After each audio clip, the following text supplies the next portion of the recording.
আমাদের দক্ষিণ অঞ্চলে আমাদের ভাইদের জন্য, আমাদের বন্ধুদের জন্য, আমাদের বোনদের জন্য, আমাদের তরুণ যুবকদের আত্মকর্মসংস্থানের জন্য ওই এলাকাতেই আমি মনে করি সরকারের অনেক প্রকল্প গ্রহণ করার ইতিমধ্যে তারা চিন্তা করেছেন। আজকে আমাদেরকে বলা হয় এত জেল জুলুম নির্যাতন নিপীড়ন আমাদেরকে মানুষ থেকে বিচ্ছিন্ন করার সকল আয়োজন তারা করেছিল।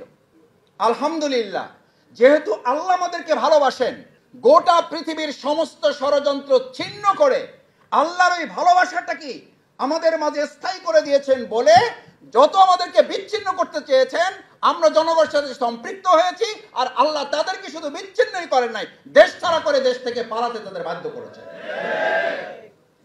সুতরাং আপনার প্রথম সিদ্ধান্ত হবে এই ফোরামের সাথে আমরা যারা সম্পৃক্ত, আমরা মানুষের ভালোবাসার সাথে মূল টার্গেট হবে এই ভালোবাসার মাধ্যমে আমরা আল্লাহর ভালোবাসা অর্জন করতে চাই। আল্লাহর ভালোবাসা যারা অর্জন করে তাদের ভালোবাসার মধ্যে দেশপ্রেম থাকে, তাদের ভালোবাসার মধ্যে আধিপত্যবাদকে মাথায় রেখে রাষ্ট্র পরিচালনার চিন্তা তারা করে না।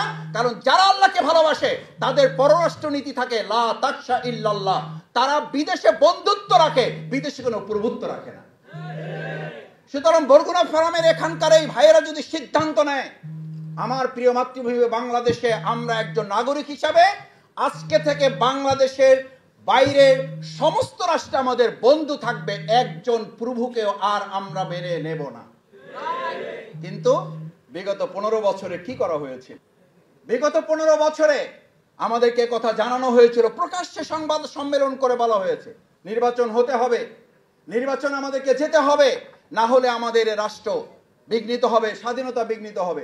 আমরা ধিক্কার জানাই আমাদের পার্শ্ববর্তী রাষ্ট্রের একটি সংবাদ মাধ্যম, আমরা জানি না তাদের কতখানি ভিত্তি সেখানে আছে, তারা আমাদের প্রিয় চট্টগ্রামকে তাদের অঞ্চলের দাবি করে তারা যে পত্রিকা এবং তাদের নিউজ চ্যানেলে যে নিউজ দিয়ে দিয়েছে, আমরা দ্ব্যর্থহীন কণ্ঠে জানাই চট্টগ্রাম তো দূরের কথা, বাংলাদেশের 1 ইঞ্চি মাটি নিয়ে যে ষড়যন্ত্র করলে আমাদের মতিউর রহমান নিজামীরা জীবন দিয়েছে, আমরা জীবন বাজি রাখবো, 1 ইঞ্চি মাটি কারো কাছে ছেড়ে দেওয়া হবে না। আমাদের নেতৃবৃন্দ তখন জেলায় জেলায় বিভাগে প্রোগ্রাম করার সিদ্ধান্ত নিয়েছিল, মনে আছে আপনাদের এখানে।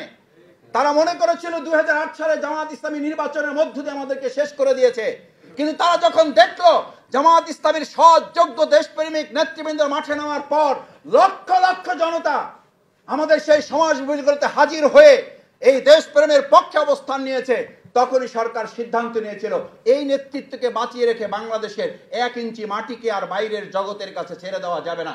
তখন তারা আমাদের নেতৃবৃন্দকে হত্যা করার সিদ্ধান্ত নিয়েছিল।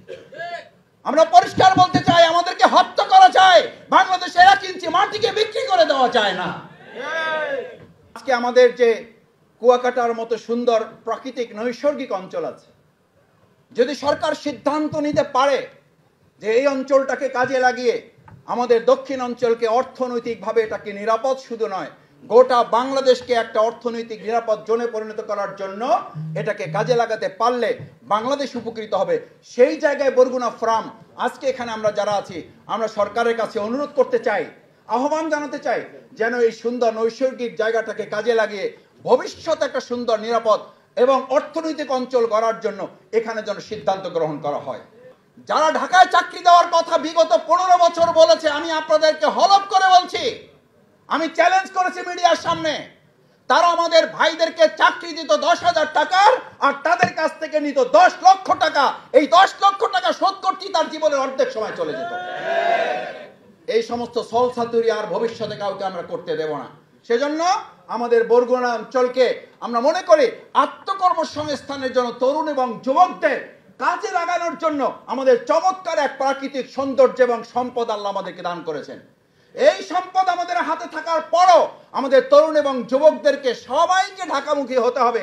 আমরা সেই জায়গা থেকেও সরকারের দৃষ্টিভঙ্গি পরিবর্তন করে আমাদের দক্ষিণ অঞ্চলকে, যারা বলেছিলেন পদ্মা সেতু হয়েছে আর কোনো সমস্যা নেই, আরে ভাই পদ্মা সেতু হওয়ার পরে তো আমাদের যে সম্মান হবে, তার আগে পদ্মা সেতুতে দুর্নীতি করে আমাদের বরিশাল অঞ্চলকে শুধু নয় গোটা বাংলাদেশকে তো আপনি একটা কলঙ্কের অধ্যায় আমাদেরকে ঠেলে দিয়েছেন। পদ্মা সেতুর কথা আসলে সম্মানের কথা আসে পরে, আগে আসে কলঙ্কের কথা, আগে আসে দুর্নীতির কথা। কারণ এই পদ্মা সেতু আপনি করেছেন, আপনার নাকি বাপের টাকায় করেছেন, জাতি জানতে চায় বাপের টাকা কোথায় পেয়েছেন? এই টাকা আপনি ব্যাংকগুলো থেকে ডাকাতি করেছেন, মানুষের পকেটের টাকা ডাকাতি করেছেন। মানুষের টাকায় তৈরি করা পদ্মা সেতু বাপের টাকায় বলে তার জাতির সাথে আরেকটা প্রতারণা।